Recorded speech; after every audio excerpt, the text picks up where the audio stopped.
Future tenses in English. If you work in business, you need to master the future tenses. Now, all of these 4 sentences I'm going to read for you are perfect English, perfect grammar, perfect use of the future tenses. And if you don't know the difference between these 4 sentences, you need this video. I meet the client next Monday. I will meet the client next Monday.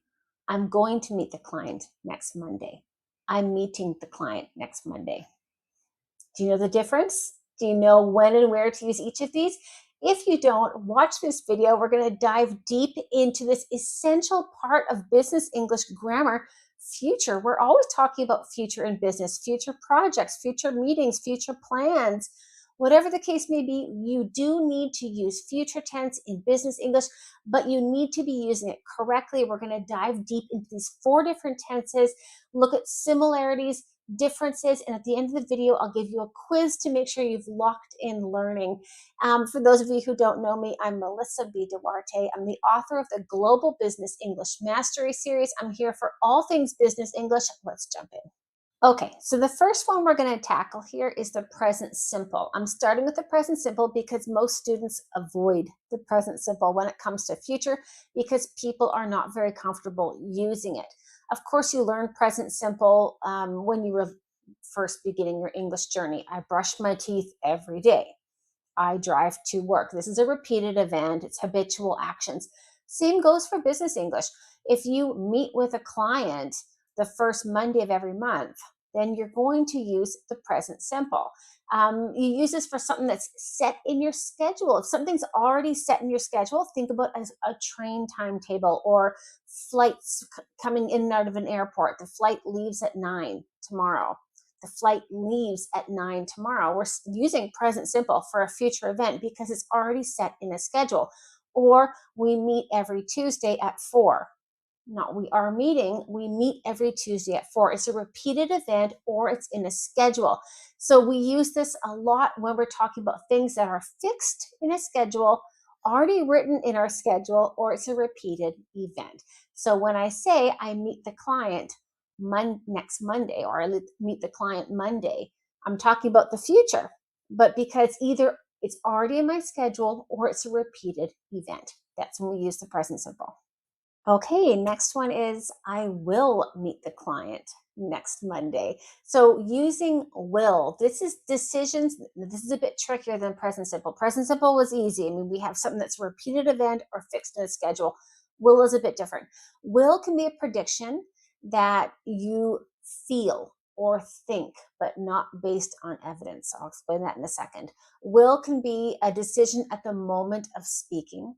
Will can be a promise, an offer, or even a refusal.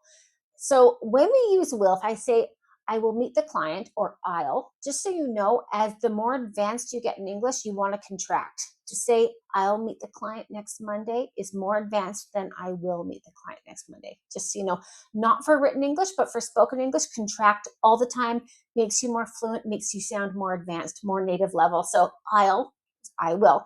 I'll meet the client next Monday. So this is either a decision at the very moment. So the client's upset about project B. I'll meet the client next Monday. So you're deciding to meet the client at that moment of speaking. It's not a repeated event. It's not set in your schedule. I'll meet the client next Monday. So that could be a decision you're making at that moment of speaking. Another meeting could be a prediction. So for example, the client seems upset about this and you're going, oh, I know this client. They're going to call me and they're going to want to meet next Monday. And that's your feeling, your prediction based on your feeling or your thoughts, not evidence, but feeling or thoughts. And again, I'll dive a little bit deeper the difference between predictions because we can also use going to for predictions. This is tricky, but we'll get to that in a second. So you can say, I'll meet the client next Monday. This is your prediction, meaning, oh, the client's going to want to meet with me next Monday. That's my feeling. That's my prediction of what's going to happen. Another one is a promise or an offer or a refusal. I won't meet the client next Monday. So your manager comes to you. The client's really upset about project B. I'll meet the client next Monday. So you're offering or promising to meet the client next Monday. And that's something you're offering to do or promising to do for someone. Or I won't meet the client next Monday. and you're refusing to do it. No, they've got a problem. I'm busy. I won't be the client next Monday. You're refusing to do something. So that's another one. So that's when we use I will. And will for the future is going to, again, going to either be a promise or a decision at the time of speaking or a prediction based on thought or feeling. This is a little bit tricky. Think about walking outside your office and you're going for lunch with some clients and you've booked a table outdoors at a cafe. Fine. Now, if you feel a little cold and you say, "Oh, I think it will rain. I think it will rain." And this is you making a prediction about the weather. I think it will rain. And you're not basing that on a forecast. You're not basing that on seeing a big black cloud rolling into town. No, it's just your thoughts and your feelings.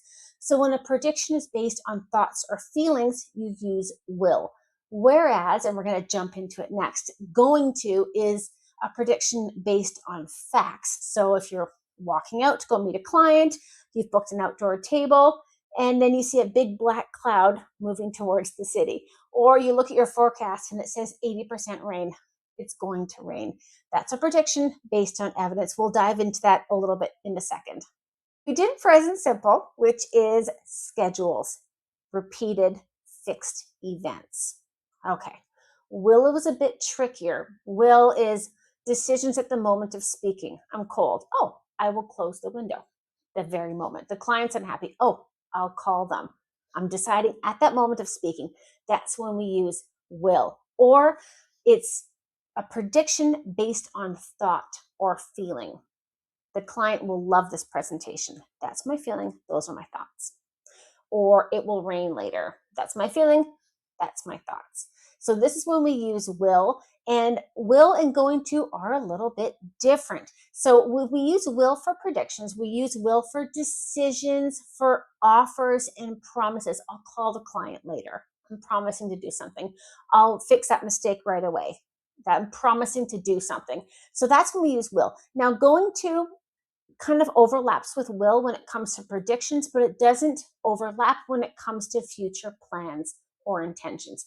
So when we talk about predictions, let's look at this first. So when we talk about predictions with will, this is predictions based on thought or feeling.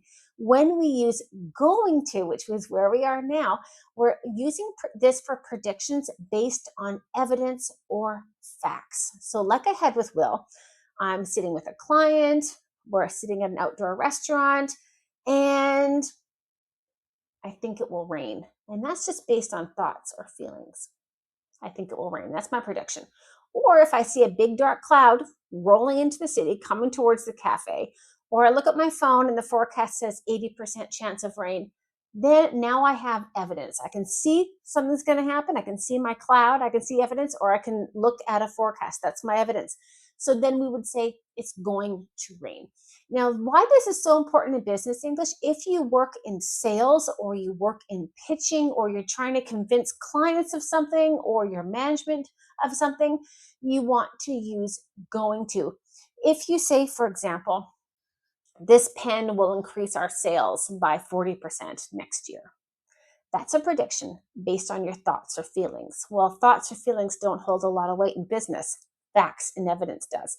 So if I say this pen is going to increase our sales by 40%, that just by choosing going to, talking about a prediction for the future, I'm saying that I have facts and evidence on which I've based this prediction on. It's very strong grammar. So if you do work in sales and pitching things and trying to convince someone of something or negotiations, by using going to over will, it's so much stronger. It's kind of psychological grammar there. It's very important. So that's the difference between will and going to when it comes to predictions. Now, the other reason for using going to, talking about the future, is when we have a plan or intention. So for example, I'm going to go on holiday next summer. That's a plan I have or an intention I have. I have not booked the hotel. I have not taken the time off work. I have not bought the airline tickets, but it's a plan. It's an intention in my head. So for example, I could say we're going to meet this supplier next week. This is a plan we have at the company, but we've not confirmed it with the supplier. We have not, decided where to meet. We've not confirmed everything in our schedule. It's just a plan or intention. Or I'll look at those numbers, revenue is really going to increase with those numbers. That's my prediction based on the data that I have, because I have these numbers I'm looking at. So if we're talking about something that's a plan or intention, but nothing is concrete, we want to use going to. And if we do have concrete information, for example, I'm going to go on holiday next summer, that's my plan, that's my intention, but I've not booked anything yet. Once I book everything, then this moves into present continuous, and we'll move there next. Okay, I've saved the best for last here, and this is the present continuous.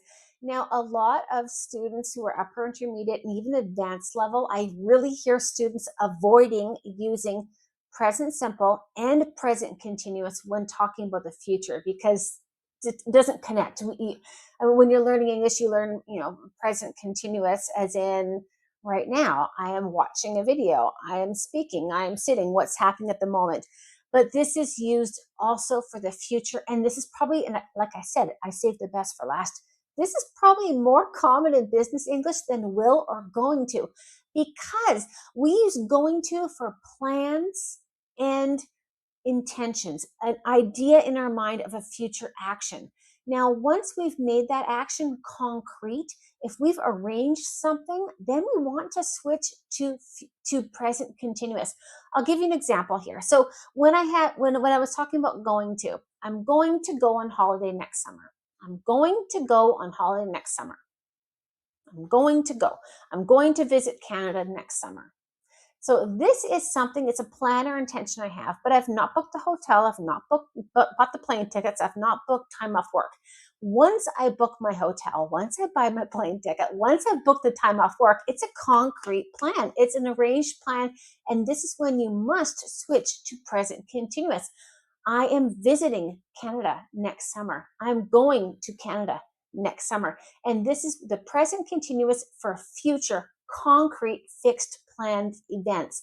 Now, when I say I've saved the best for last, in business English, often we don't vocalize or present or talk about future events until they are fixed in concrete.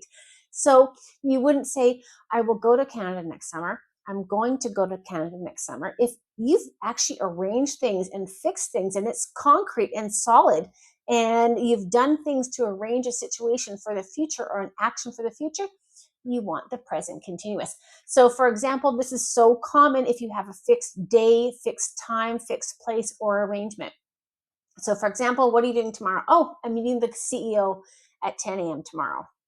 I'm meeting the CEO at 10 a.m. tomorrow. So this is not a plan or intention in my mind. No, I've actually called the CEO or written the CEO or his or her assistant, and I've fixed that meeting. It's planned, it's concrete, it's not going to change. Or we're presenting the proposal on Friday. Everything's arranged for us to present a proposal on Friday. I can say we're going to present the proposal on Friday, but that's just an idea. That's a plan. Nothing's been fixed. We haven't booked the presentation room. We haven't got the management to come in. We haven't even done anything to arrange it. There's no time. There's no place. There's nothing secured. Once things are secured, you want to switch to present continuous. I know it sounds a little strange, but this is very important business English grammar. Next week, can we meet? No, sorry, we're flying to Berlin next week. We can't meet next week because we're flying to Berlin. We already have the tickets. It's happening. Okay, so we've gone through these 4 different usages, these 4 different future tenses. Now let's compare a couple of these together to make sure you really understand the nuances and differences between each of these grammars. The first one is decision and timing. So for example, my manager comes to me and says, Peter's upset about the deadline. Oh, I'll call him now. I'll call him now. I will call him now. This means I've only decided to call him this very moment that I'm speaking. So a manager says he's upset about the project. I'll call him now. So I'm deciding to do something at that moment. I choose to say, I'll call him now. Now, if the manager says Peter's upset about the project timeline, I'm going to call him now. And this means you've already planned or you already had an intention to call him within the hour at this moment anyway. So it means you're not deciding to do it at the moment, but you've already planned this or intended to do it. So this is actually quite important. If someone does come to you with a problem, and instead of saying, so for example, the client says the shipment's delayed, or the client's upset about the payment terms, you say, oh, I'll call them now. You're deciding to call them at that moment. And if you choose to use going to, it means you've already had a plan or intention to call them. So it makes you sound a little bit more informed, a little bit more aware. So the client's upset about the shipment delay. Oh, I'm going to call them, which means I've already planned on calling them. I've already made an intention to call them, or I will call them. I'm deciding at that moment. So by choosing going to, it sounds like you've already kind of anticipated an issue. This is quite psychological, the grammar here that you could use. Another one when it comes to meetings. Now you can see the meeting starts at 9. So the meeting starts at 9. This is an official schedule. It's in everyone's calendars, or it's a repeated meeting. The meeting starts at 9. What time's the meeting next Tuesday? The meeting starts at 9. Okay, so by using present simple, this is a meeting that's set in our schedules, or it's a repeated meeting. I can say I'm meeting the client at 9, and I'm meeting the client at 9. This means I've arranged to meet with the client at 9. This is not something that's a fixed schedule. It's not a repeated event. I'm meeting the client at 9. I emailed the client. The client says, yes, we'll meet here, we'll meet there, and everything's arranged. It's all concrete. Everything's fixed for that meeting at 9 o'clock. I'm meeting at 9, present continuous, it's all done. Or I'll meet the client at 9. And this just means it's a decision that you've made at that moment, or it's a promise. The client's upset about the delay in the shipment. I'll meet the client at 9 tomorrow, which means I promise I will do it. Or you're offering to meet the client at 9 tomorrow. The next one is pretty tricky for a lot of people. This is predictions. So now predictions, we have will, and this is predictions based on thought or feeling, or going to, predictions based on facts or evidence. So sales will increase next year. This is my opinion. This is my belief. This is what I think. Sales are going to increase next year. I have cold, hard data on this. I have facts. I have evidence. So again, psychologically, if you're pitching things, choose going to over will. You'll sound a lot stronger, and people will really infer that you're a lot more confident in your predictions, and you're basing your predictions on evidence. The last one is offers and promises. So I'll help you with that. So maybe someone's having difficulty opening a file. Oh, I'll help you with that. So you're spontaneously offering to help someone with something. It's an offer at that time of speaking. I'm having difficulty opening this file. Oh, I'll help you with that. Or I'm going to help you with that file, which means you already are aware of the situation. Maybe everyone has difficulty opening a certain type of file. I'm going to help you with that. And you've already intended or planned to help someone with that. Okay, as promised, this is your quiz time. We're going to do a quick little quiz to make sure you've locked in learning and you understand which grammar tense to use when and where. Now I'm going to read you a sentence, give you a little bit of time to think about what answer goes in there, and then of course I'll give you the answer. The first one here is the conference at 9 a.m. tomorrow according to the agenda. The conference at 9 a.m. tomorrow according to the agenda. The conference, according to the agenda, it's written in an agenda, it's written in the schedule. What is it going to be? The conference starts at 9 a.m. tomorrow, according to the agenda. It's in the agenda, it's in a schedule, it's fixed in a schedule, it's a repeated event, or it's in the fixed schedule. You want your present simple for that one. Next one is the client, at 3 p.m., it's already in my calendar. The client, at 3 p.m., it's already in my calendar. The client, at 3 p.m., it's already in my calendar. I'm meeting the client at 3 p.m. It's already in my calendar. So I've fixed the time, the date, the place of the meeting with the client. It's in my calendar. It's in their calendar. It's a concrete, fixed event. That's why you want your present continuous there. Next one, don't worry about the follow-up. It this afternoon. Don't worry about the follow-up. It this afternoon. Don't worry about the follow-up. Now you're offering something or promising something, so you want to use will. I will handle it this afternoon. Don't worry about the follow-up. I will handle it this afternoon. It's an offer or a promise, and that's why you want to use will. Next one here, number 4, look at those figures, profits significantly next quarter. Look at those figures, profits significantly next quarter. I'm making a prediction, but I'm saying, look at those figures. I have evidence. Look at those figures, profits significantly next quarter. Profits are going to increase significantly next quarter. It's not a thought. It's not a feeling. I'm basing it on those figures, those numbers. Next one, number 5, the CEO to London on Friday for the board meeting. The CEO to London on Friday for the board meeting. The CEO is flying to London on Friday for the board meeting. The CEO is flying to London on Friday for the board meeting. We've already bought the ticket. The board meeting, his attendance has already been confirmed, and it's in his schedule. The CEO is flying to London on Friday for the board meeting. Every single thing has been fixed in concrete. Now, some people may be listening to this going, well, if it's in my schedule, can I not use present simple? Yes, you can. The CEO flies to London on Friday for the board meeting. That's perfectly fine. And you're saying it by choosing present simple there. The CEO flies to London on Friday for the board meeting. You're just stating something in the schedule. And by saying the CEO is flying to London on Friday for the board meeting, you're saying everything's been planned and fixed. Perfect. Both of them are perfect and ideal for the situation. Our very last one is our subscription contract at the end of this month. Our subscription contract at the end of this month. Our subscription contract expires at the end of this month. It's in the schedule. We know the fixed date for it. It's not something that's going to change. It's fixed. Our subscription contract expires at the end of the month. Hey, we've done it. We've gone through the future tenses, usage of each of these in business English. Hopefully you've understood the difference between each of these. Again, I will throw a PDF in the top of the pinned comments of this video so you can download it and review it. This is tricky because there's a lot of gray area here, and a lot of times students will develop a habit of kind of lazy grammar, using going to and will for everything, but make sure you're using present continuous and present simple, and the correct usage of will and going to, especially when it comes to predictions. I hope you found this video very helpful. If you have, I encourage you to please like and subscribe to my channel. It helps me grow. I'm new here on YouTube, and I'm loving making these videos for you guys.